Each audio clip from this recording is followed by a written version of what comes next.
É um momento, sim, de luto, né? A gente não tá celebrando a morte, mas a gente tá celebrando a vida antes de tudo. Tudo bem, Paola? Seja bem-vinda. Bom dia.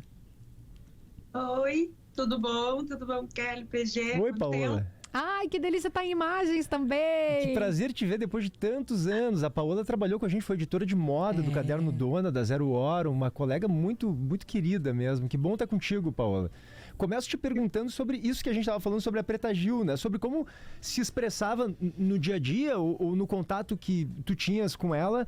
Essa postura, né, Kelly, que me parece, Paola, ficou maior do que a própria obra dela, né? Ela como cantora, eu estava dizendo aqui, talvez as pessoas não lembrem de uma música específica, mas lembram do que a Preta Gil representava, né? Como ser humano, como exemplo de coragem, de inclusão, de liberdade, enfim, acho que esse é um legado importante dela. Não, tem uma coisa muito, assim, forte em relação à Preta. Primeiro que ela não era só uma cantora, né? Cantora talvez fosse o lado mais pop dela ali. Era uma super empresária, ela trabalha com artistas, ela era uma produtora cultural gigantesca, impulsionou a carreira de muita gente, sabe? Então eu acho que tem também... Ela era cantora por essa questão, enfim, né, artística familiar e esse prazer que ela tinha, mas ela era além disso, né? Então acho que tem uma complexidade aí, mesmo na questão profissional dela. Mas a questão pessoal é muito maluco, porque ela era uma pessoa dedicada às pessoas, né? Então ela tinha muitos amigos, muitos, assim, todo mundo que de alguma maneira se aproximasse dela e que se conectasse, vocês estavam falando aqui de conexão, ela abraçava de um jeito como se ela tivesse todo o tempo do mundo para atender as pessoas. Às vezes a gente, né, nosso tamanhinho aqui, a gente não consegue às vezes falar com um, com o outro, ela colocava as pessoas sempre em primeiro lugar. Então eu acho isso uma coisa muito louvável. E aí, como ela é uma pessoa que carregava muitos olhares, né, ela tinha uma voz muito potente em relação a muitos assuntos, ela aproveitou esse lugar, né, que ela tinha para colocar esses assuntos em pauta de uma maneira muito empática, né, carismática. Ela nunca foi agressiva, ela sempre foi muito compreensiva, mas sempre colocando a opinião dela, né, e o lugar dela se colocando no mundo. E acho que isso foi que criou essa legião de pessoas, assim. Claro que quando ela ficou doente, todo mundo ficou muito abalado, mas ela sempre foi essa pessoa, né? Os aniversários dela tinha sempre aquele monte de gente, todo mundo...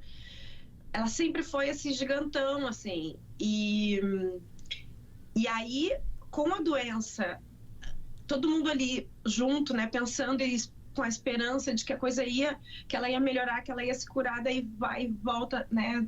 Essa doença tão difícil, que é um processo, né? Tão difícil. Aí eu acho que criou essa comunidade, assim, de tipo, por favor, né? Não vamos deixar essa história ficar assim, né? Vamos exaltar. Então a Preta foi muito exaltada em vida, assim, ainda, né? E mesmo no final, as pessoas é muito dolorido, é muito triste, mas as pessoas de alguma maneira já estavam entendendo o que estava acontecendo. Quem convive perto, né? Eu lembrei muito do Davi Coimbra, que também tu conhece bem, né, Paola? Momentos, assim, inesquecíveis na redação da Zero, chopps cremosos e tudo que o Davi... Para além, como disse exatamente como eu para além da obra, né, que era muito relevante dos textos, do que ele produzia, desse lugar de afeto, de troca. A gente lembra dos textos, obviamente, mas a gente lembra antes de tudo dos chopps cremosos, dos dias da noite que não acabava, né? Nunca acabava. O Lilliput fechava e ele tava lá. Muito pertinho, né? A gente tinha ali a vida, né, do jornalismo, enfim, a gente acaba vivendo muito, né, o nosso trabalho. E aí as pessoas que estão com a gente acabam conectando de uma maneira muito forte, muito próxima, né? Mas assim, acho que a possibilidade de usar o espaço, de usar o lugar que se ocupa no mundo, enfim, ela era filha do Gil, ponto, né? Não precisava já não ser mais nada, já tava... já chegou com boa recomendação. Uma credencial, exatamente. Total. Mas ela aproveitou esse lugar para fazer, não só movimentar questões em um momento muito forte de discussão. A gente estava falando de uma maneira muito séria em relação à raça, em relação à diversidade de corpos, em relação a gênero, a causa LGBT e milhares de conversas que começaram a ficar muito quentes, e ela foi muito importante porque ela usou esse espaço para isso, e de uma maneira muito natural. Então, eu acho que, além de tudo, né, de tudo que ela representou, assim, o legado e essa coisa carinhosa, né? Nossa, eu fui muito beneficiada disso. Eu queria saber como é que foram os teus encontros. A gente viu e colocou imagens na nossa live, porque a Paola uma série de vezes teve essa oportunidade. E eu acho, Paola, eu não me lembro exatamente, nos corrige se a gente estiver errado na cronologia. Quando gravam o Roda Viva, ela já estava com a doença? Já estava, ela já estava em processo de recuperação no Roda Viva. Um pouco antes, a gente fez em junho de 2023, ela foi capa da Marie Claire. E aí a reportagem foi minha, no momento que ela estava revelando a doença, mas ela também estava envolvida em polêmicas pessoais ali de casamento e tal, sabe? Sim, que o cara abandonou. E aí, para mim, foi a primeira entrevista que ela deu ali, né? Foi para mim em relação à doença dela. Ela estava num período inicial de tratamento. Uhum. E, enfim, foi uma das... Eu já entrevistei bastante gente, né? E para mim foi uma das entrevistas mais difíceis, porque a gente foi para lá para falar sobre morte, sabe? Foi muito maluco, assim. O olhar ficou muito sobre isso. Até, enfim, a produção dela pediu pra gente não falar sobre o relacionamento e tal, que era muito delicado. Ela acabou falando, no fim das contas, que ela sentiu que tinha uma conexão ali. Mas de entender... E aí foi a primeira vez que ela falou aquela história do Gil, que eu tinha... Que hoje mesmo todo mundo está compartilhando isso. E eu repeti no Roda Viva depois a pergunta, porque eles fizeram um reality, né, durante a pandemia, da família, e tem um momento que ela fica conversando com o Gil teve muito doente também, uma época. É verdade. E com esse olhar de morte, e que eu sou uma pessoa bem medrosa da morte, depois de ter filho ainda, eu fiquei mais medrosa ainda, e ele é uma pessoa, sei lá, né, nem dá pra falar pessoa direito, ele é essa... Uma entidade. Ele é um orixá contemporâneo, sabe? A gente, enfim... e aí, ele daí lá nos anos 70 fez aquela música Eu Não Tenho Medo da Morte, e tem essa relação. E aí ela conversou com ele sobre a morte no documentário. Quando eu fui entrevistá-la, e ela tinha voltado da septicemia que ela teve na cicatriz. E aí eu perguntei como é que teu pai, né, encarou isso. Aí a primeira vez que ela contou que ele segurou na mão dela e falou: filha, se você tá sofrendo demais, tá sentindo que é teu momento, se deixe ir, né? E aí eu fico pensando, que pessoa, né? Que luz é essa que consegue falar isso para um pai? E aí, ao mesmo tempo, a gente vê que ela foi criada por esse pai, né? Ela é essa pessoa que foi criada, teve fonte direta de educação de uma pessoa que tem uma visão completamente diferente, e eu acredito superior ao que a gente tem, né? Em relação à vida, à amizade, ao amor, à entrega, sabe? Então, eu acho que ela é muito... Ela é isso, ela é um fruto muito, muito produtivo, assim, né? De uma pessoa... Paola? E aí, tipo, ouviu isso e ela até diz, né, na época, eu não tava preparada. Eu não tô preparada pra morrer. Ela falou, naquela hora. Mas agora eu já não sei, sabe? Tipo, agora talvez ela foi desafiada nesses 2 anos aí mais algumas vezes, né? Isso foi muito marcante. Ontem no Fantástico mostrou de novo essa frase da Preta a qual a Paola se refere, né? Dela falando sobre a maneira como o Gil disse pra ela que, olha, se estiver muito pesado pra ti, te deixa aí. Pô, tu sabe que é um pai dizer isso pra uma filha?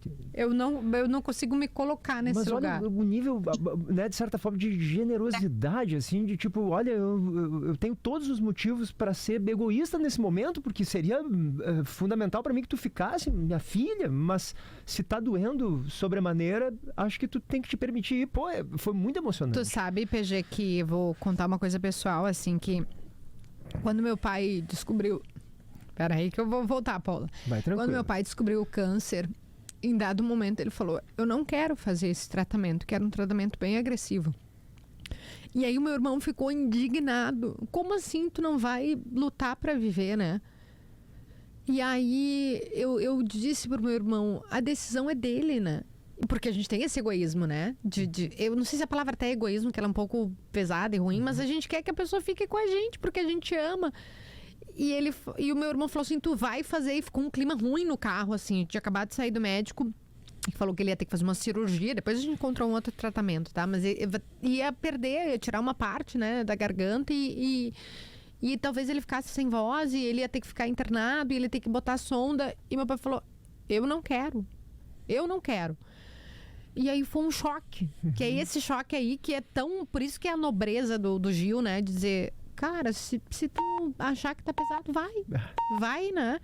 E o meu irmão não aceitou isso. Assim, eu tô contando isso pra gente mostrar o quanto desprendimento, né, Paola, tu tem que ter pra dizer uma frase dessa. Claro. Tem uma coisa da nossa cultura ocidental também, a gente tem uma relação com a morte difícil. Eu também, o ano passado, e aí também foi uma relação que eu fiz, eu perdi minha mãe ano passado. E também... Agora, nem só ontem, assim, né, com a notícia da morte da Preta, mas já com o processo dela e volta e meia falando sobre isso com outros amigos e tal. Pessoa que deixa legado cumpre um papel diferente nesse caminho, assim, sabe? Claro que é horrível, é dor, a saudade é, né, não tem como fazer, não tem como resolver, a vontade de estar perto. Mas quando a pessoa deixa um legado... a gente enxerga a morte de um outro jeito. E aí eu acho que todo o exercício é a gente olhar para isso e começar a entender o que de fato, né, a contribuição que teve na nossa vida, e não o que mais a pessoa ainda poderia dar, né? Exatamente. Jovem, nananã. Mas, gente, uma explosão de energia no universo, não é à toa que as pessoas são apaixonadas pela Preta. Não é de graça. E aí, voltando um pouco à nossa relação, assim, a gente não era amiga, assim, de ficar se ligando todos os dias e tal. Encontrava, a gente tem uma turma muito parecida, ela é muito amiga da minha prima, é paciente da minha prima, eu tenho muitos amigos, então a gente se encontrava muito. Eu entrevistei ela algumas vezes, mas ela tem um olhar tão... Eu tenho certeza que a entrevista que ela me deu, eu tô com a revista até aqui, vou mostrar pra vocês. Eu peguei pra dar uma lidinha e fazer tempo. Essa foto linda... E aí aqui a entrevista. E essa capa é linda, né? Linda. E a abertura da matéria tinha uma coisa de, tipo, tá todo mundo falando, sabe? Tipo, era força preta, era sobre a força de ser preta, assim, a força dela. Mas se tu colocar uma vírgula, era o desejo de todo mundo, né? O título é excelente, porque justamente tem um duplo sentido, né? Força preta, né? Tem com uma vírgula é uma coisa, sem a vírgula é outra. Vocês até não botaram vírgula, acho que justamente por isso, né, Paulo? Então, o força tá lá em cima na página e o preta embaixo. As pessoas leem como quiserem, é muito bom. Exatamente, e era assim, tipo, era o desejo, né? Com vírgula é o desejo e sem vírgula é o que ela é. E eu tenho certeza, ela foi muito generosa nessa entrevista. Ela falou coisas que ela não estava nem combinado, né? Não estava na pauta para a gente falar, o que tornou a matéria maior. E aí depois a gente fez a primeira entrevista depois da sessão de fotos. No dia da sessão de fotos ela me chamou e falou assim, olha, eu fui para terapia e eu te dei uma resposta e essa resposta ficou na minha cabeça e eu queria saber se a gente consegue ainda mexer nessa resposta, porque eu coloquei a tua pergunta num outro lugar e eu queria te responder de um outro jeito. Que bonito. Sabe? Então tem uma coisa muito... E eu tenho certeza, não só pela minha sensação, ela chegou a falar isso. Ela ficou muito feliz quando ela viu que era uma jornalista preta, né? Como foi com a Maju também, né? Que bonito, que lindo, Paola. Paola, querida, o nosso tempo aqui já se esgotou, mas a gente quer te agradecer de muito coração. Enfim, acho que agora o bom é pensar no que ficou, né? Um monte de ensinamento, de legado, de olhar. Não vamos voltar atrás, vamos acreditar, né? Na diversidade, nas pessoas, nas suas belezas, nos seus corpos. A gente já está também se caminhando para um lugar estranho de novo, né? Num momento estético aí de padrão, voltando tudo de novo, todo mundo magro, todo mundo loiro, todo mundo... Então, acho que agora a gente podia aproveitar um pouco isso, se é de alguma maneira possível, e olhar de novo, para entender, né, as individualidades e a importância de a gente ser diverso e como a gente é bonito do jeito que a gente é. Que lindo, Paola. Obrigada, obrigada. Obrigada por ter esse tempo para conversar com a gente, voltar, né, revisitar a nossa Rádio Gaúcha Zero Hora. Um beijo grande e viva a Preta. Beijo, Paola. Ela tá mandando um beijo ali, eu tô vendo, né? Eu acho que a gente perdeu o sinal, mas ela tá linda. Aê! Tchau, querida. Beijo, querida. Beijo. Beijo, que lindo, que lindo. É isso, né, gente? Vida, eu acho que conecta com... Eu tava recebendo um monte de mensagem em PG, principalmente sobre a perda de pessoas que tiveram câncer, né? Eu recebi aqui da Lisele Zanquetin, que perdeu o pai. Ter uma ideia de que pensar na cura e no conforto, quando já não há mais a possibilidade de tratamento com cura para a doença, que é o caso do pai da Liz, e também que é o caso que tu conhece bem, né, da Jane, que perdeu a Luísa, e ela disse como é no lugar de mãe. A Preta tem a Sandra e o Gilberto Gil, como é nesse lugar de mãe, de entender que a filha lutou e que talvez precise naquele momento, né, descansar ou ser ativo lá em cima também. A gente tem outro convidado na linha que, PG, é muito forte isso, esteve nessa fase de tratamento e já quando estava num processo bastante difícil e que nos atendeu gentilmente também, né, para falar do legado, da força e de tudo que ela representou. Pedro Sirotsky na linha com a gente. Oi, Pedro, obrigado por estar com a gente aqui no Timeline. Bom dia. Bom dia, PG, bom dia, Kelly, bom dia, ouvintes, né? O domingo ontem, né? Geralmente o final de tarde, o final de domingo sempre tem um ar que entristece a gente, né? Porque é a perspectiva da semana, mas ontem o Brasil inteiro entristeceu, né?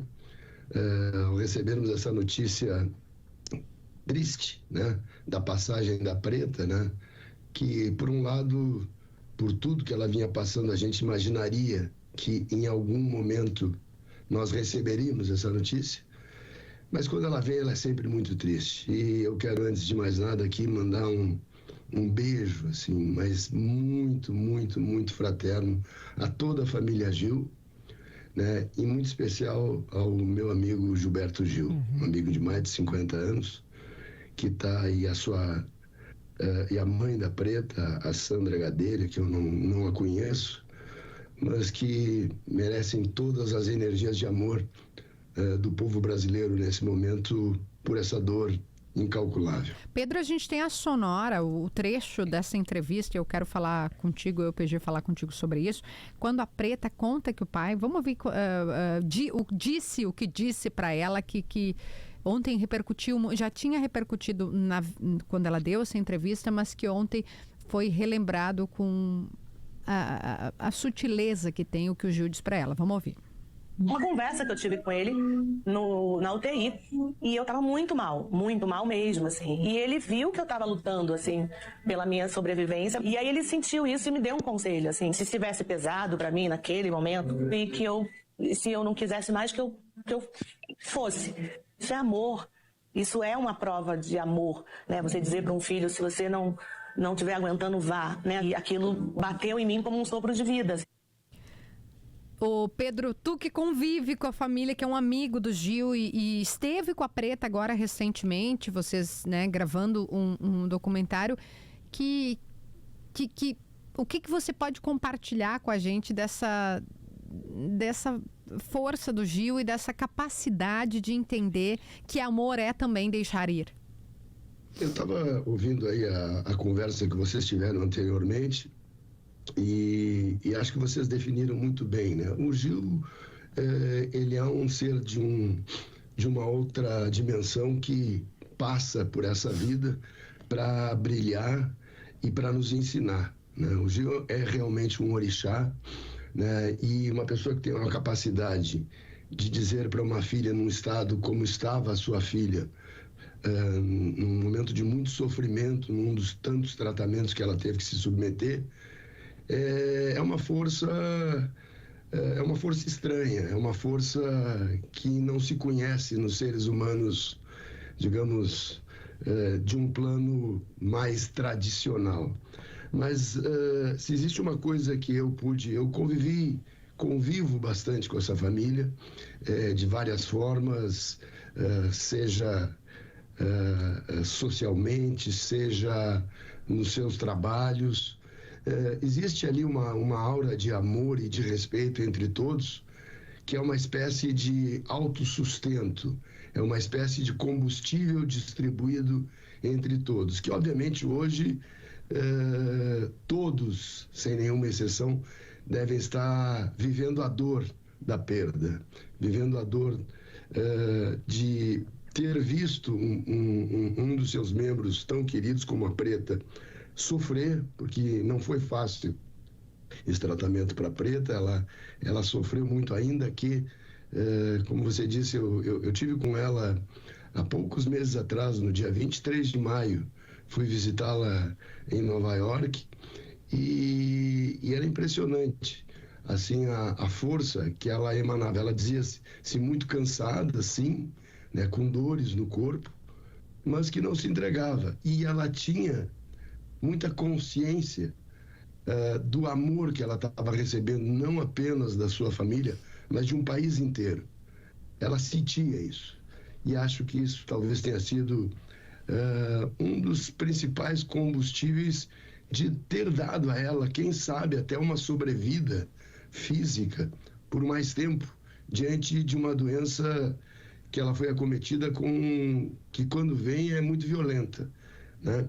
Então eu acho que esse exemplo que a gente está recebendo nesse momento da Preta, da sua família, claro que para eles nesse momento é muita dor, né? Mas são referências e reflexões que a gente deve fazer quando está diante de uma situação que todos passamos em momentos distintos em nossas famílias, com as pessoas que a gente ama, né?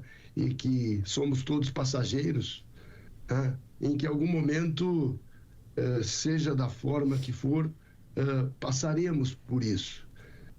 Então é muito importante entender que a energia do amor, que está tanto fazendo falta no mundo nesse momento, que está o mundo, eu nunca vi um mundo tão carente de amor como o mundo que a gente está vivendo. Uhum. E que a gente continue, mesmo com a passagem da Preta, emanando amor agora para a alma dela e principalmente para a família dela, que muito está precisando nesse momento. PG. Pedro, a Preta, ela foi alvo de muitos ataques ao longo da carreira, né? Especialmente nas redes sociais, muitos desses ataques movidos por racismo ou gordofobia, homofobia, machismo. Ela sempre enfrentou tudo com muita coragem, determinada, acho, Kelly, a transformar essas experiências em ferramentas de empoderamento coletivo, inclusive, né? Então, as respostas dela a essas ofensas, Pedro, acho que contribuíram também para que ela se tornasse uma referência de luta pela inclusão. Ela se tornou isso, de fato. E a minha pergunta a ti no teu convívio com ela, ficou claro em algum momento que peso ela deu a esse tipo de ataque? A minha pergunta, acho que simples, ela era feliz ou isso em alguma medida fez com que ela se sentisse muito agredida e muito desgastada e triste também? Eu te diria o seguinte, PG, eu não acho que a Preta foi reativa, acho que a Preta foi proativa durante toda a sua vida, porque ela não se deixou apenas envolver por eventuais ataques que existiram, mas ela sempre se antecipou. Quando ela toma uma decisão de lançar o seu primeiro disco e pousar nua na capa do disco, ali ela estava se posicionando. Sem dúvida. Ela estava deixando bem claro que a sua coragem, eu escrevi sobre isso hoje no post que eu fiz no meu Instagram, se eu tivesse que definir a Preta, ela se define em duas palavras: coragem e liberdade, porque ela nunca, jamais se submeteu ao intimidamento dos padrões. É verdade. Ela nunca, em momento algum da sua vida, se sentiu acuada. Ao contrário, ela gritava antes que outros gritassem. Ela se posicionava com clareza para se transformar naturalmente numa referência de defesa dos direitos das mulheres, dos negros, dos chamados gordos ou gordas, pessoas que são vistas pela sociedade nesses padrões, entre aspas, estabelecidos, como pessoas fora dos padrões. E a Preta sempre se mostrou como uma pessoa igual, uma pessoa não intimidada, uma pessoa verdadeiramente forte. E eu digo isso porque não apenas a artista que todos conhecemos, eu tive vários momentos com a Preta de convivência, além desse recente, mas eu estou preparando um documentário que irá ao ar no segundo semestre numa das plataformas de streaming, chamado Still Dreaming, Passado, Futuro, Presentes, onde os temas que são tratados são os temas relacionados ao tempo, não sobre a música. E nós tratamos muito em todas as conversas, e a Preta teve um papel muito importante, porque de alguma maneira foi ela quem me despertou a ideia de falar sobre o tema do tempo. Eu tive um encontro com ela, esse foi ocasional, a gente estava na Bahia, eu estava passando uns dias com a minha mulher Paula, em Trancoso, e ela estava na mesma pousada, e acredite, eu nunca tinha falado com ela. E ao me apresentar a ela, eu disse: olha, Preta, eu não quero perder essa oportunidade, porque eu sou amigo da vida do teu pai, a vida inteira, e a gente nunca tinha se falado. E aí eu me apresentei para ela disse: você que é o Pedro do Sul. Eu achei que você fosse uma entidade, porque meu pai fala muito em você, e eu nunca tinha visto. E daí para frente, a gente construiu uma relação, e nesse encontro eu perguntei para ela: como vai seu pai? Ela me disse: olha, ele vai bem, mas ele está fixado no tema da morte, nesse momento. E aí me despertou a ideia. Esses grandes nomes precisam ser ouvidos. Estes totens da música brasileira, né, precisam ter essas suas visões preservadas para o presente e para o futuro. Então, voltando à tua pergunta, assim, ela sempre esteve à frente nesse sentido. Ela reagiu quando precisou reagir, mas antes de reagir, ela proagia. Que lindo, Pedro. Quero te Aliás, eu vou primeiro reforçar uma coisa que o Pedro disse antes da gente ir para o intervalo, que o nosso tempo já está passado, que eu tive a oportunidade de estar com o Gil na casa de um amigo que já morreu, o Moreno, e o Inter tinha tido um infortúnio, que era daquele jogo contra o Fluminense, perder, né, e ir para aquele lugar que a gente não fala nem o nome. E aí eu tava triste, né, pelo que aconteceu, e eu falei pro Gil assim, e aí esse amigo Moreno falou: ela tá triste porque o Inter caiu pra segunda divisão. E aí ele falou: eu não vou poder te ajudar, porque no Sul eu sou Grêmio por causa do Pedro Sirotsky. Eu falei: pô, nem pra me ajudar. E ele: não, eu sou como é que ele diz, Pedro? Azul. O céu é azul, eu sou preto. O céu é azul, o céu é azul. Isso mesmo. Eu sou preto e a lua é branca. Isso aí, ele falou: a lua é branca e eu sou preto, então eu sou Grêmio por causa do meu amigo Pedro Sirotsky. Ou seja, né, eu fui alvo de bullying do Gil e tá tudo bem também. Pedrinho, meu amor, obrigada, porque acho que tem uma riqueza grande de ter contado desses últimos meses e momentos, e a gente aguarda o teu documentário para poder ver isso também, que acho que também é de uma riqueza profunda. Se Deus quiser, esse ano ele vai estar no ar, e assim que tiver a informação a gente vai passar para vocês. Um beijo para todos e vamos todos iluminar essa família que hoje está precisando bastante do amor do Brasil. Um beijo.